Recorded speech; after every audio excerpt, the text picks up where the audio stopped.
Hey, architecture firm owners and emerging leaders. Get ready for unparalleled insight into the development of a world-class architecture firm and a worldwide organization driving the digital transformation of the design and construction industry. With Build Smart, the podcast that's changing how our profession operates. We share the incredible stories behind innovation in the building industry with my friend and co-host, Patrick McLamey, FAIA, former CEO of the international architecture firm, HOK. You know, Yamasaki's office or firm lasted during his lifetime. And when he passed away, I think that was the end of the Yamasaki office. Helmut did not want that. He wanted a firm that would live out and grow beyond the founders. In Season 1, discover the untold stories behind HOK's meteoric rise, from 150 employees in St. Louis to a powerhouse with over 1,900 staff members and 27 offices worldwide. You know, they weren't as polite as the Kojima people. That was just boom. And anytime you have a creditor, whether it's Kojima or the bank, that wants their money, unless you can raise money someplace else, you are out of business. Bankrupt. And hold on tight for Season 2, where Patrick takes us on a new adventure as chairman of Building Smart International, shaping the future of digital transformation in the design, construction, and operation of built assets. Ian Howell, Ken Harold, and I, Ken was my technical representative from HOK. The three of us took a tour of Europe of 5 cities in 5 days. Very busy time. Simply follow the link in the show notes to subscribe to Build Smart now and uncover lessons that will transform you and your architecture firm.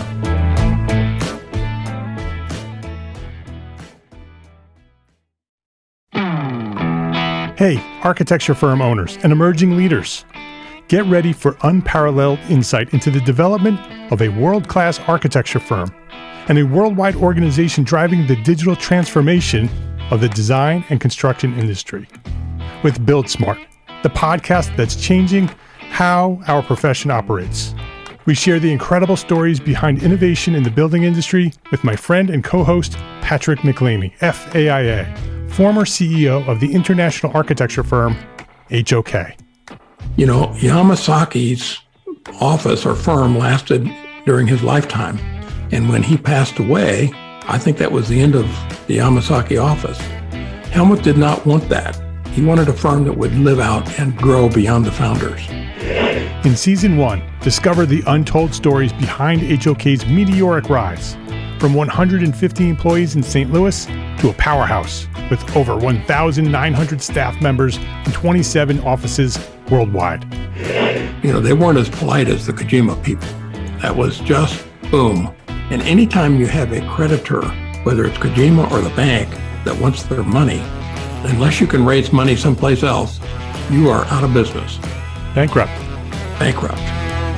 And hold on tight for Season 2, where Patrick takes us on a new adventure as chairman of Building Smart International, shaping the future of digital transformation in the design, construction, and operation of built assets. Ian Howell, Ken Harold, and I, Ken was my technical representative from HOK. The three of us took a tour of Europe of 5 cities in 5 days. Very busy time. Simply follow the link in the show notes to subscribe to Build Smart now and uncover lessons that will transform you and your architecture firm.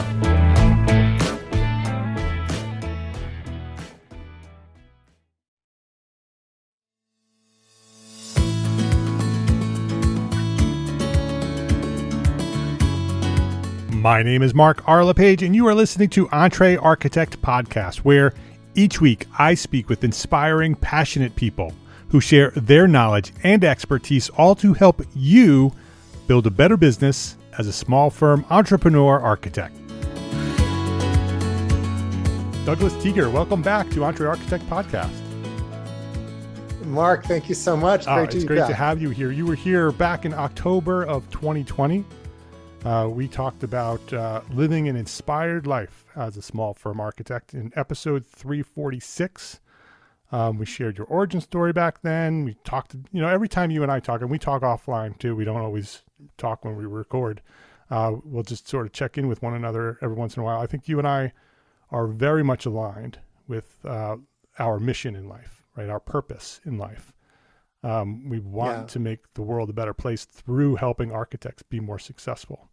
And my mission is to live an inspiring, balanced life. Yeah, and that's very much aligned with what I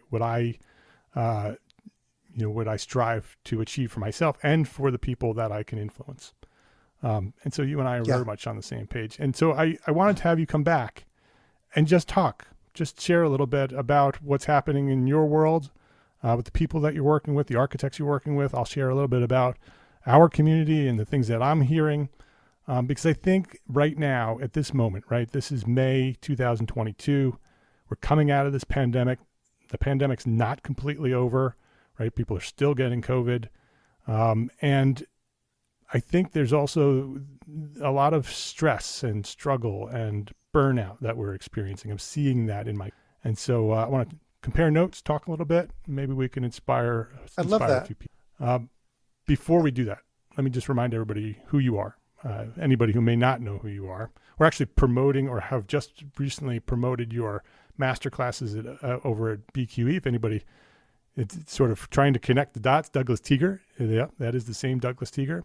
He graduated from Cornell University in 1982. He opened his own firm in 1989, and he grew it from a solo practitioner to managing a partner. He became the managing partner of a 32-person firm, his firm. In 2009, Douglas received a master's in spiritual psychology from USM, where he learned tools and skills that he shares with his clients. His ability to effectively streamline the operations allowed for more time to be spent on design and project research while creating a culture that fosters a holistic approach to a work-life balance. And that is very much the things that I want to do too with the community that we're working with. In 2017, he became the president of AIA Los Angeles and is currently serving on the AIA National Strategic Council. In 2019, Douglas transitioned out of his firm, elevating 3 associates to partners, and started his next venture, Teiger Consulting, which is what he's doing today. Douglas's mission is, as he mentioned just not too long ago, to live an inspired, balanced life. Whether it involves family, coaching, consulting, painting, or sports, you should go check out his website. You can see his consulting side or his painting side. He says all the time, love what you do and do what you love. So Douglas, I am excited to have you here. I have no idea where this is going to go, but I am certain that it's going to be interesting, because every time you and I talk, it's an interesting conversation. So it's good to have you back. Thank you so much. I really appreciate it. So let me start off with what I said about the moment in time that we're here, right? This is a very specific moment in time. This pandemic that we just came through and continuing to work through is obviously historic, right? People will look back and say, "Oh, the pandemic, right? The COVID pandemic changed everything." And everyone will have a pandemic story. From all our children that are in school, no matter what grade they're in, it's going to impact them. In college, it's going to impact them. The first job experience. I have 3, one boy in college, 2 out of college. Their first jobs out of college are being impacted where it's work from home. It just changes everything. And, I've always said, I want to get out of judgment of good or bad and just go into choices and consequences. There is no good or bad with what's happening. What's happening, it is. And then our choice is, how do we want to react to it? Very much so. Yeah. There has been a lot of bad that has happened with COVID, obviously. But I hear stories all the time about opportunities people have had, or new relationships that have been formed, or communities. The EntreArchitect community exploded during COVID. You've done such an amazing job building that community, because a lot of people I talk to are part of your community, and it's just amazing what you created. I'm in awe of how you've put that together. And to me, the pandemic has almost been an amazing pivot for you. It's made it stronger because people need that community. Yes, absolutely. It has grown significantly. And I think it's because, for one, everybody was locked in, right? So everybody went online to find socialization. I don't think they did that intentionally right away, but I think that happened by default, right? That was the way we were communicating Zoom became a part of our existence. A big reason why the Entree Architect community has grown so significantly over the past few years is that the date in April 2020, when the world shut down, right? Everybody remembers that week when everybody realized in the United States that COVID was real, right? And that businesses were shutting down and schools were locking down and everything, right? We were all afraid. We had no idea what was going to happen. We were worried about our businesses. We were worried about our projects and our clients. We were worried about our families. And so Jeff Eccles and I, Jeff Eccles is my associate at Entree Architect, we meet every week. And we decided we need to go into the community, go live every day for a week. That was the plan. Let's just go there, right? Because everybody was afraid. We just said, we're going to announce this is going to be something you can rely on for this next, right? We're just going to go live on Facebook Live in this private group. We will be there for you. So you show up every day at 4:00 and we're going to be there. And we'll just talk about whatever we talk about, right? And so we did that. Jeff and I did that for a week. And then it became very obvious that this was something that needed to continue, right? That there was a core community that was being developed inside this other bigger community, right? The community at the time was probably around 5,500, maybe 6,000 architects. Today, it's almost 8,000 architects. I mean, that's phenomenal. If you think about it, there's only 110 or 20,000 AIA registered architects. You have almost 10% of that. I mean, that's phenomenal. And they're primarily small firms, right? So they're mostly small firm architects, mostly lots of sole practitioners. And Jeff took over and committed to doing it. Didn't really have an idea what we were going to do. We renamed it Context and Clarity, right? Because we wanted to give people a context, right? Give some sort of context to this moment that we're living in. And we wanted to provide some sort of clarity. And so we named it Context and Clarity, and Jeff decided he was going to take it over and run with it. And he committed to showing up every weekday at 4 p.m. and has not stopped every weekday since April 20th, I don't remember the exact date, April 2022 or 2020, over 500 episodes. He has shown up every day, every weekday, 5 days a week at 4 p.m., goes from 4 to 5 p.m. every day and is there for the community. And the community shows up. I love that. That is fantastic. If he only took a picture of every episode, he'd have NTFs for 1,000 NTFs. Exactly. And so he has done this every week, and a core community continues to show up. He has about 40, 50 people show up every day, and it has become a part of the lives of these people. So you talk about community. And as human beings, we are tribal. And, as we grew in societies, our tribe became who we associate with, whether it's a family tribe, your work tribe, your community tribe. That's the root of humanity, is to be tribal. So to find someone you can connect with and you share a common goal is critical. And that ties into your own firm. What is the tribal nature of your firm? What's the community you're building in your own firm? And I think that gets so overlooked. And it's just interesting that you're talking about that sense of community. And that same sense of community comes down to your own firm. Even if you're 2 or 3 people, even if you're one person, you find outside people that become part of your tribe that you can talk to. And that's where you're so successful with Entree Architecture. It provides that community for those solo practitioners. Yes, exactly. And I always say that even if you're a solo practitioner, you need sounding boards. And my whole pitch is I'm a partner for hire with no equity, because solo practitioners don't have someone to bounce ideas off of. And it's so important. What I learned when I left my firm, I was very much in the weeds as a managing partner. Being able to step back, and over the last 2 years that I've been consulting, I'm getting able to stay at that 30,000 foot perspective and help all my staff, my clients, to get out of the weeds and look down from that 30,000 foot perspective and say, what do we want to change? And it's hard to do that on your own. You need someone to bounce those ideas off of. It's possible, but I think it's very challenging to be a solo practitioner in the weeds and elevating to 30,000 feet. I mean, sole practitioners and small firm business, small firm architects, business owners are overwhelmed with all the things they're doing, right? Even before the pandemic. It's just the nature of small business is you're doing everything. And so you're overwhelmed by this.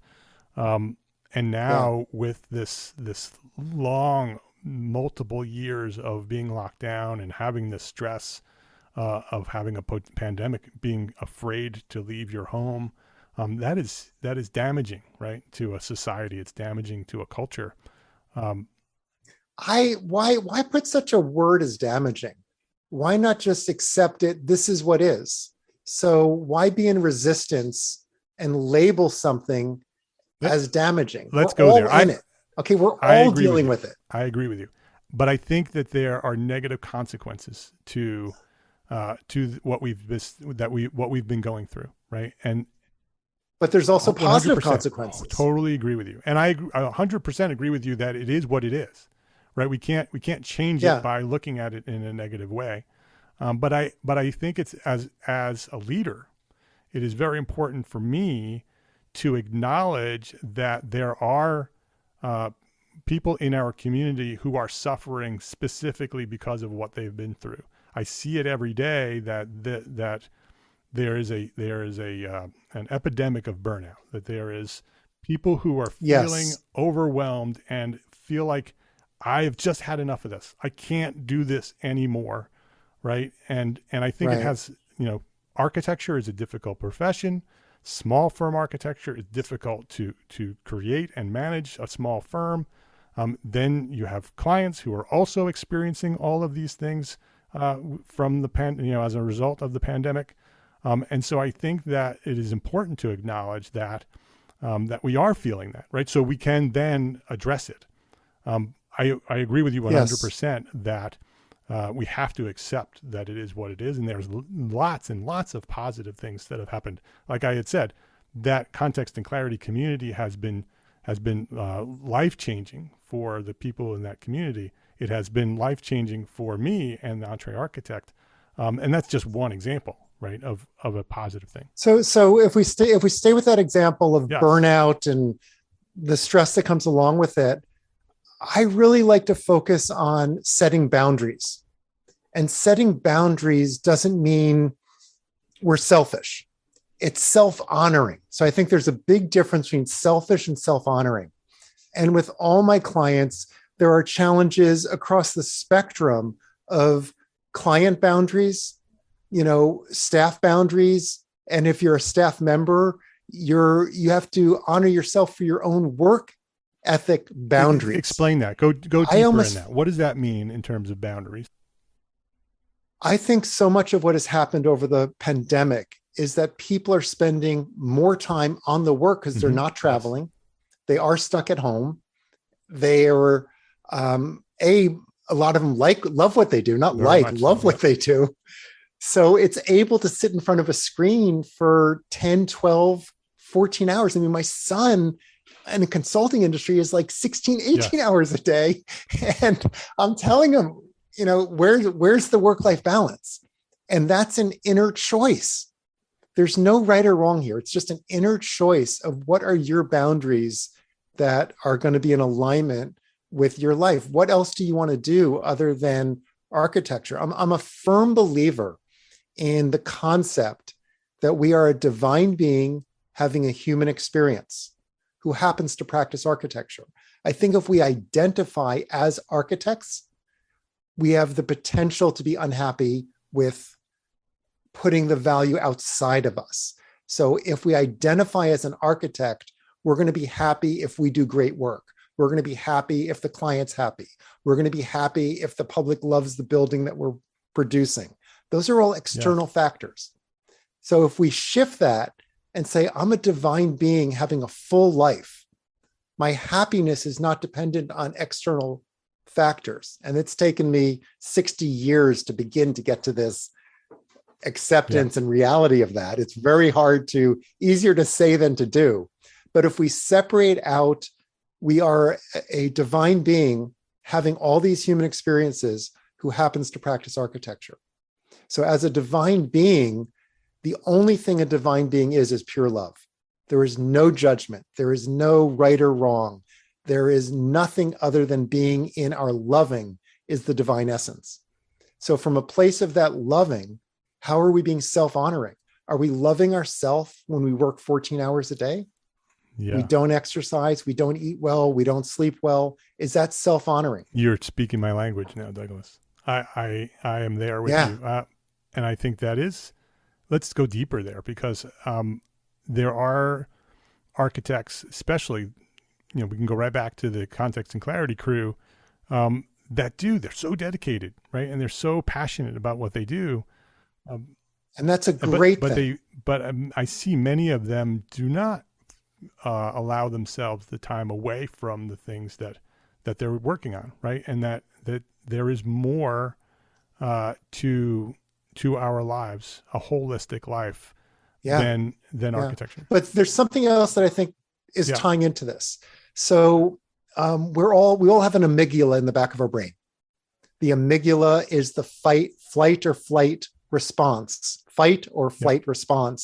that served us very well when, we were cavemen and a big animal was going to attack us. We ran. But now we get triggered by emotions. We get triggered by events that our amygdala just puts us into hyper gear where there might not be a real logic for that.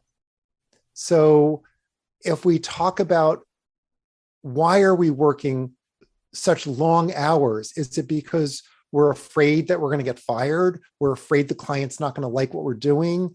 If we can understand the why as to you're doing it. Now, I have some clients that their off time is looking at architecture. Their off time is traveling to beautiful buildings. Their whole life is about architecture. I'm saying that's okay. Once again, there's no right or wrong. But are you having downtime in your day, in your week, in your month, in your year? And if you use any sports analogy, everyone has to come in for a recovery. So in race cars, they all come in for a pit stop. Marathon runners take a long pause between marathons. Any professional football player has the off season. And as professionals, I think we lose perspective of that recovery time. And it's up to us to set the boundary that we can't go at 100%. You can't rev your engine 100% and not expect it to break down. So how are we taking care of ourselves every week and every month? And how are we scheduling our personal time off that can recharge our batteries? And that's what I'm just asking the question. Are you being self-loving and self-honoring to do that? Let's take a quick break to say thank you to our sponsors for their support of this episode. This episode is brought to you by FreshBooks. There's a lot to love about being an entrepreneur architect, right? But trying to figure out our financials on our own is not one of those things. Luckily, we have FreshBooks, the all-in-one accounting solution that's built for business owners like us. FreshBooks takes all the not-so-fun parts of running a business, from building and tracking invoices, to managing online payments, to organizing expenses, and automates them with features like the digital bills and receipt scanner, saving you up to 11 hours a week in the process. It's also super easy to get up and running, and the award-winning FreshBooks support team, they are always available to answer any questions along the way. Compare that to some of the other financial management tools out there. Try FreshBooks for free for 30 days, no credit card required. Go to freshbooks.com/architect to get started today. That's freshbooks.com/architect. So what will you do with 11 more hours each week? This episode is brought to you by arcat.com. We all have that one story, that one project that had such a unique situation that it required a solution that you had rarely considered before. We share these stories in private professional circles with our friends and our colleagues, but there has never been a collection of these stories of conflict and triumph all in one place, until now.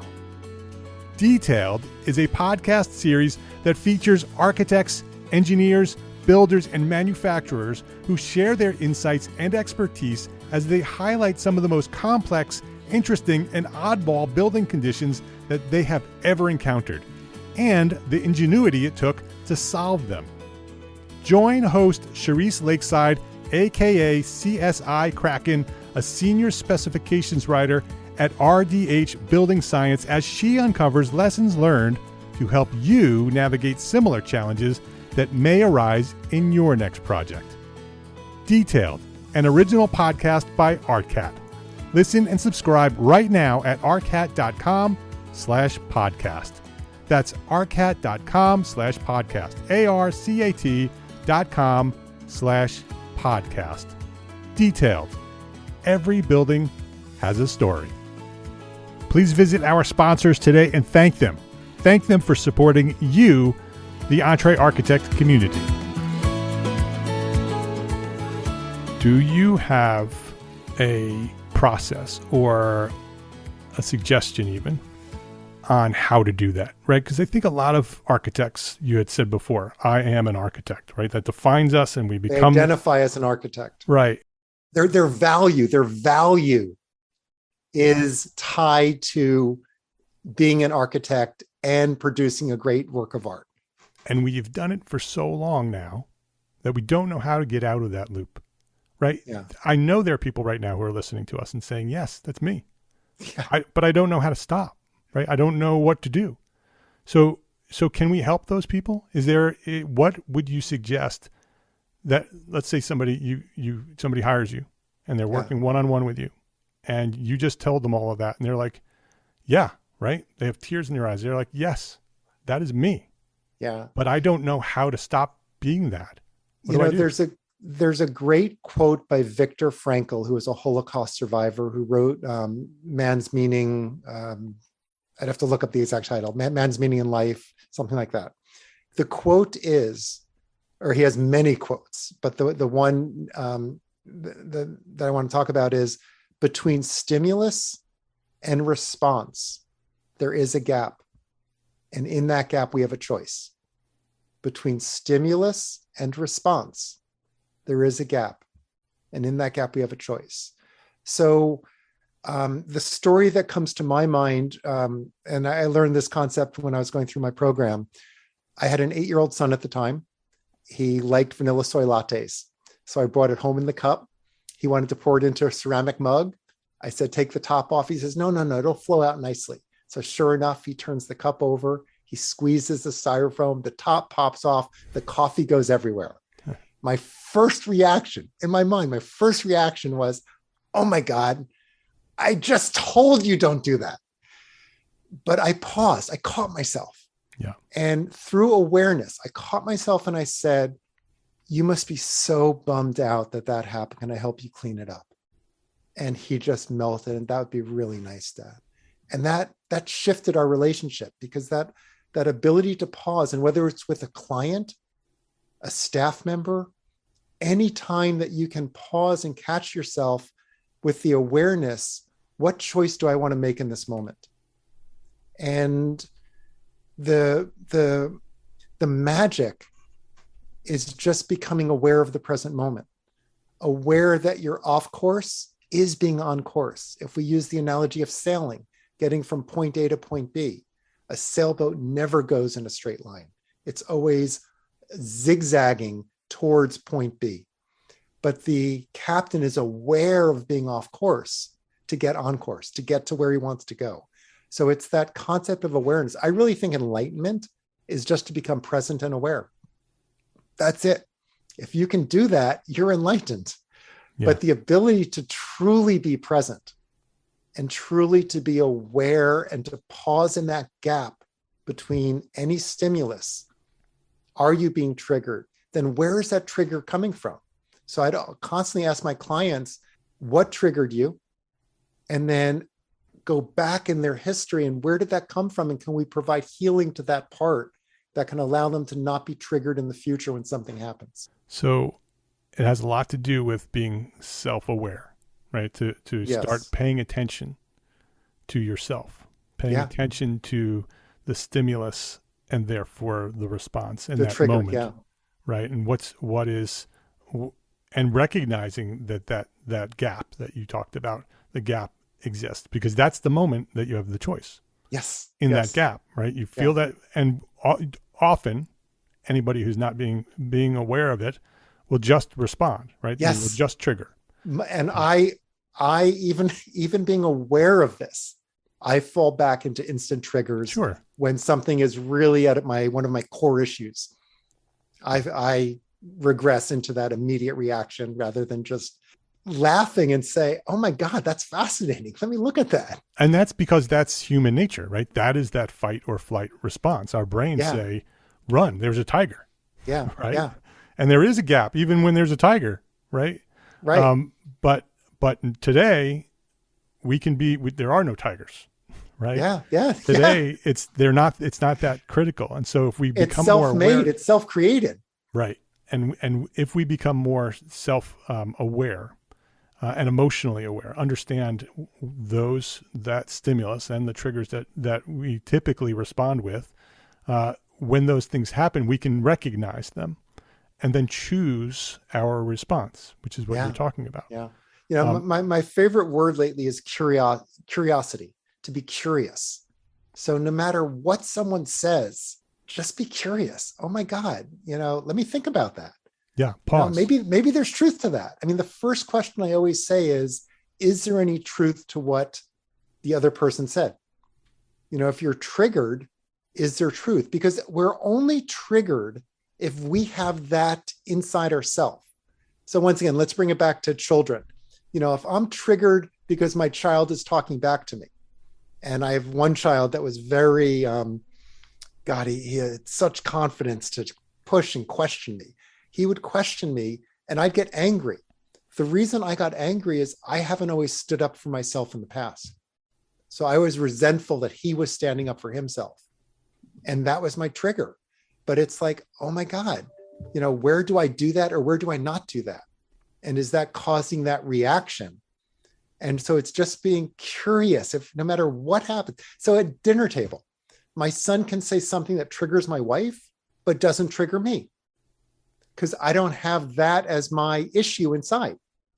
So that ties into another quote, how you react to the issue is the issue. Say that again. How you react to the issue is the issue.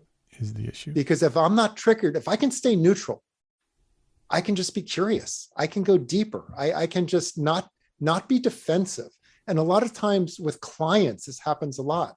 Some of my clients get defensive when a client is saying something. And I'm saying, just take it as information. Is there truth to what they're saying? And then ask that question and be curious about it. And if you are triggered, my God, that was a great question. I'm really curious about that. I just need some time to digest it. And just to become clear with how to respond, to give yourself some time to really think, so we can just talk from this neutral place. Yeah. And that goes for life as well as business, right? If you're on a job all about site, life and business are the one. It's all the same thing. Yeah. I think it's when it's separated that you're not whole inside, or when it's just on one side or the other, it's out of balance. Yeah. So that's where I talk about this work-life balance. There is no separation. In the concept of the quest for the Holy Grail, to me, the quest is the grail. There is no grail at the end of a lifetime of work. There's just the journey. Yeah. There's the quest. So are we loving our life right now? And if not, why not? Because this is it. It's not going to get better in the future if you make more money. Yeah. It's not going to get better if you get the better job. I think that's something that so many of us struggle with is that we're living for the future rather than living in the moment. Yes. Now, I'm not saying don't plan for the future. Yes. Yeah. We can plan. Yeah. But we're not living, I'll be happy when. Right. And my whole life, okay, I went to architecture school. I finished the 5-year program in 4 years because I'll be happy once I start working. Once I start working, I'll be happy when I'm with a world-class firm. Once I'm with a world-class firm, I'll be happy when I have my own firm. I have my own firm, I'll be happy when I get married. When I get married, I'll be happy once I have a family and have kids. And I didn't shift that till my program in my late 40s. So it's me too. I know it because I lived it. Yeah. And to shift from that, it's very intentional. It has very to be an intentional decision to make that. And the more we talk about it, the more I realize and recognize what you're saying, that it is about that gap. It is about that pause. It's about establishing a practice of pausing. Pause with awareness. Right. That you recognize the stimulus. If you practice the pause, right? If you recognize the pause and practice to pause, then you can then make a choice on your response. Yes. And that takes practice. A lot of practice. It's not something that will you're not going to just change it today, but the things that we're talking about, right? The stress that we're experiencing, the anxiety we're experiencing, the burnout that we want to label it burnout. That's what that is, right? It is you're all just caught you're on the treadmill.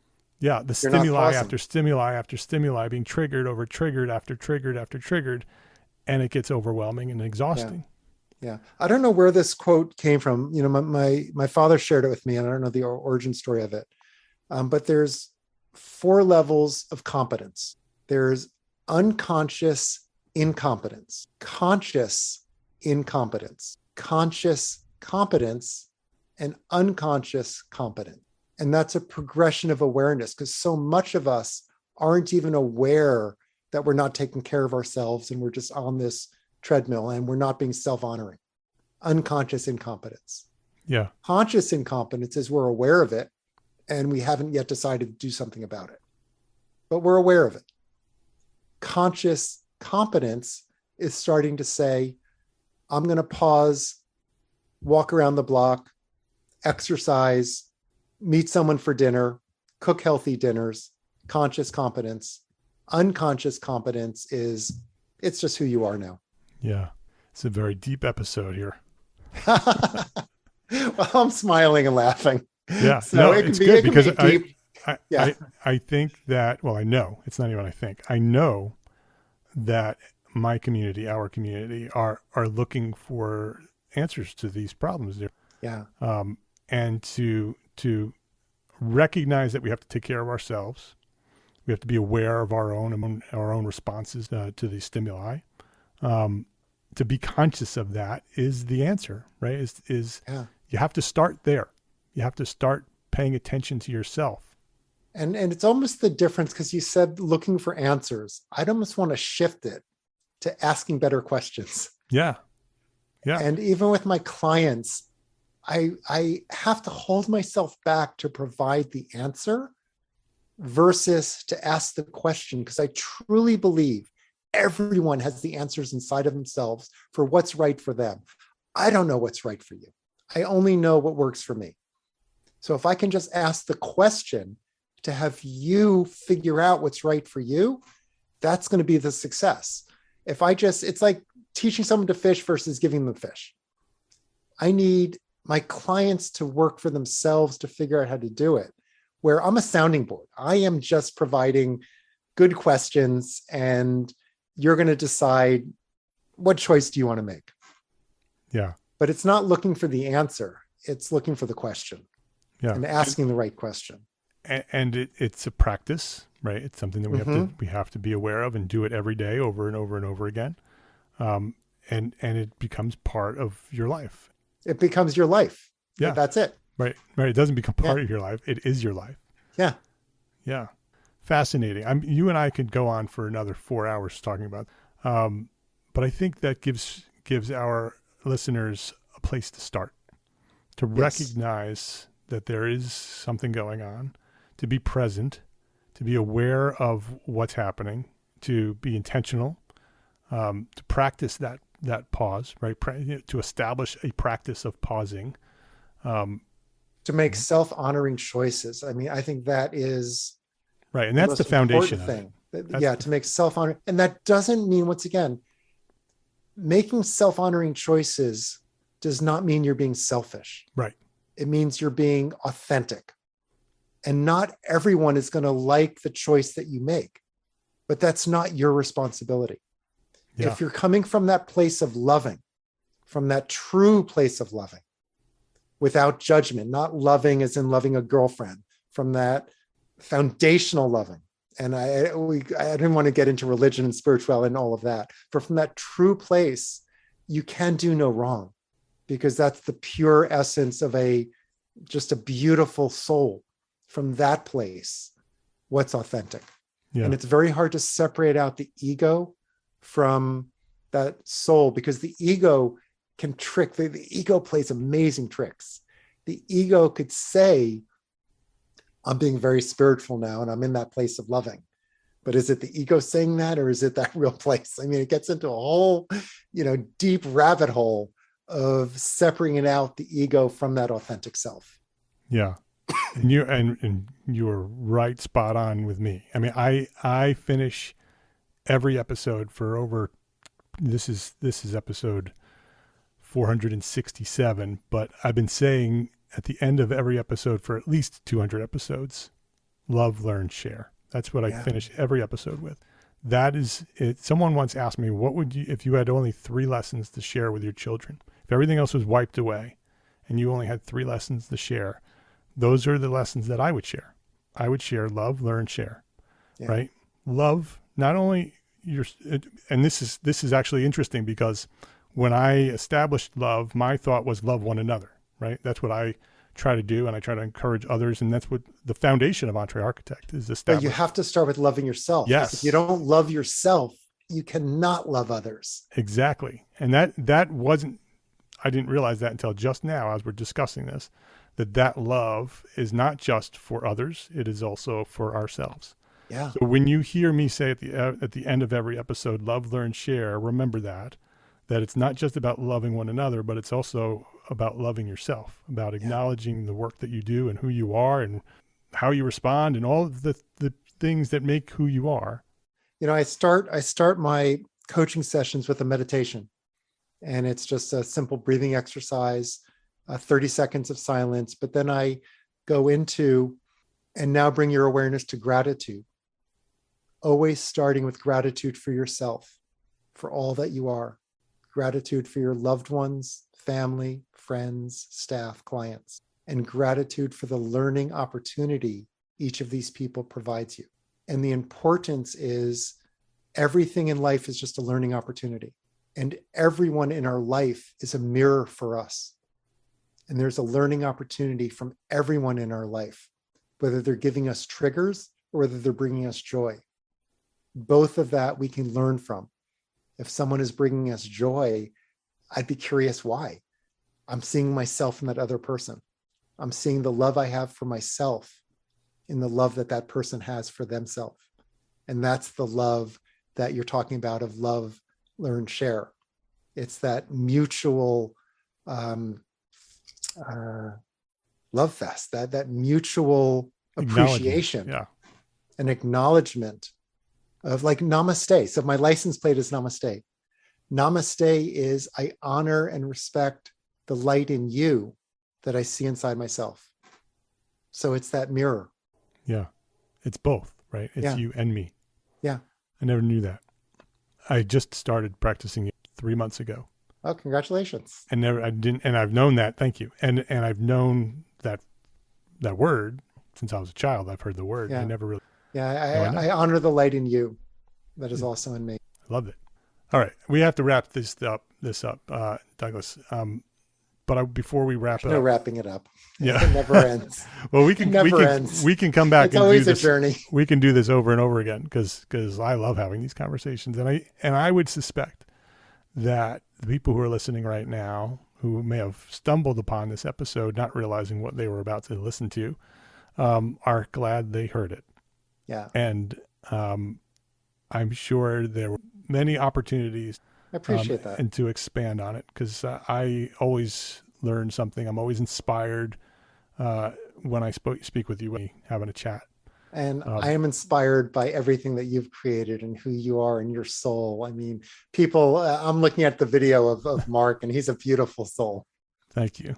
I appreciate that. So there's thousands of architects, and I want to leave them with one thing. And this is the one question that I ask everybody, but I think this is a really important question because if we can, we just left them with a whole lot of stuff, right?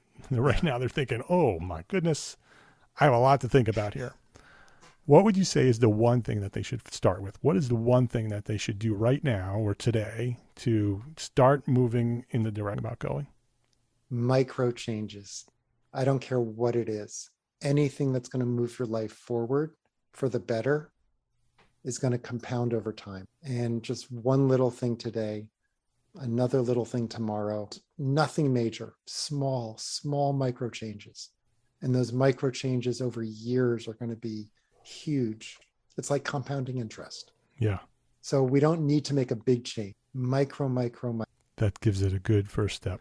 Douglas Teiger is his name. You can learn all about what Douglas does. If you want to reach out to him, you want to work with him as a consultant, you want to check out his art.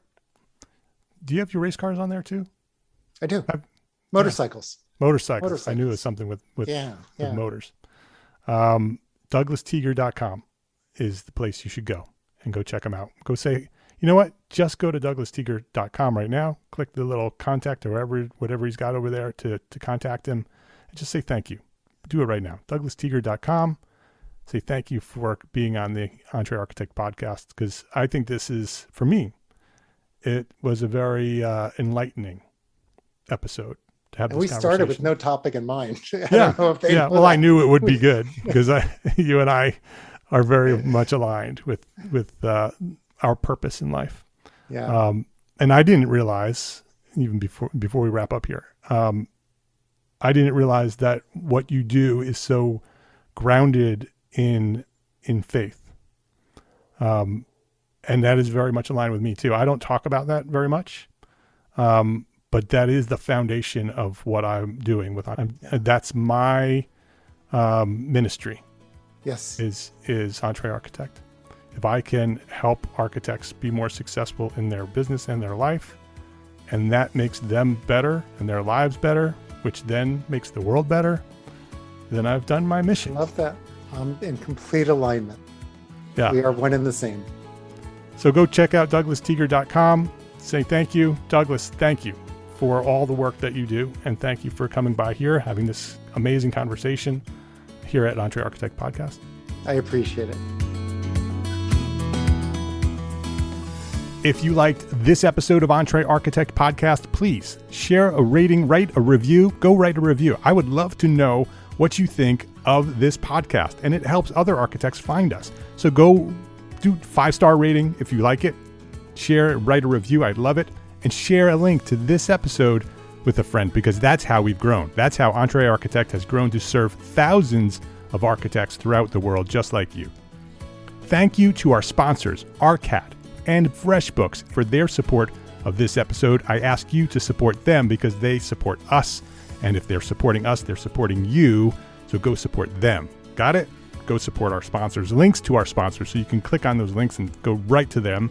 Links to our sponsors and all the resources we shared today are available at the show notes for this episode at entrearchitect.com/podcast. All the shows are there. entrearchitect.com/podcast. Entre Architect is a member of the Gable Media Podcast Network. Gable Media is curated thought leadership for an audience dedicated to building a better world. Listen and subscribe to all the shows. I think there are 11 of them there now. Go there, gablemedia.com. That's GABL media.com. And I hope you're going to join us in Austin November 1st through November 3rd, 2022.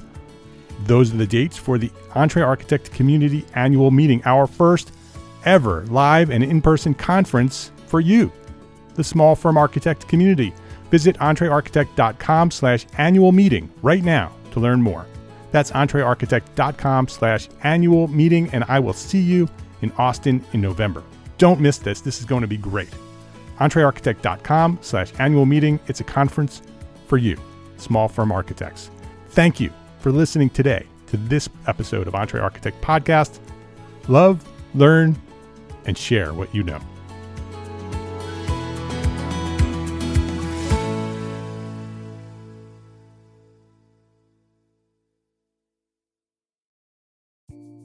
Imagine earning continuing education credits while doing exactly what you're doing right now. Well, you can. Gable Media has revolutionized the way you earn your continuing education credits with a groundbreaking approach. Forget running around town and scouring the internet for credit-worthy courses. Fulfill your CE requirements effortlessly by listening to engaging podcasts just like the one you're listening to now. Our podcasts are designed to educate, entertain, and inspire, all in a user-friendly environment. But wait, there's more. Architects, Gable Media is also approved as an AIA continuing education services provider. Upon completion, we handle everything, from reporting your hours directly to the AIA to storing your certificates in your personal Gable Media profile for your self-reporting needs. So follow the link in the show notes and start earning your credits in the most innovative and entertaining way possible with Gable Media. Attention architects and creative minds, get ready to supercharge your brand with Build Your Brand, the podcast that's unlocking the secrets of branding success for creatives. Hey there, it's Mark R. LePage, founder of Entre Architect, and I'm inviting you to join my friend, architect marketing expert Jeff Eccles at Build Your Brand podcast, where he explores the captivating stories of the world's top brands and transforms their lessons into powerful moves for small firm architects and creatives like you. In Season 1, Jeff shares the thrilling tale of Southwest Airlines, where he dissects their journey to the summit and distills it into strategies tailor-made for you. It's important to keep in mind that companies like Southwest compete in the real world, just like you, and face real-world challenges, just like you. You might be surprised at how similar those challenges are to the struggles that you grapple with on a day-to-day basis. Don't miss out on your blueprint for success. Subscribe, tune in, and let's build your brand together. You may have noticed that the very best brands in the world are also known for having somewhat unique corporate cultures. That's often the glue that holds everything together when they encounter those rough spots. We don't do it because it inconveniences the passengers to whom we are primarily dedicated, the short haul, frequent flyer. Follow the link in the show notes to subscribe to Build Your Brand today. Remember, no matter the size, the journey's the same. Your brand's journey to the top starts here.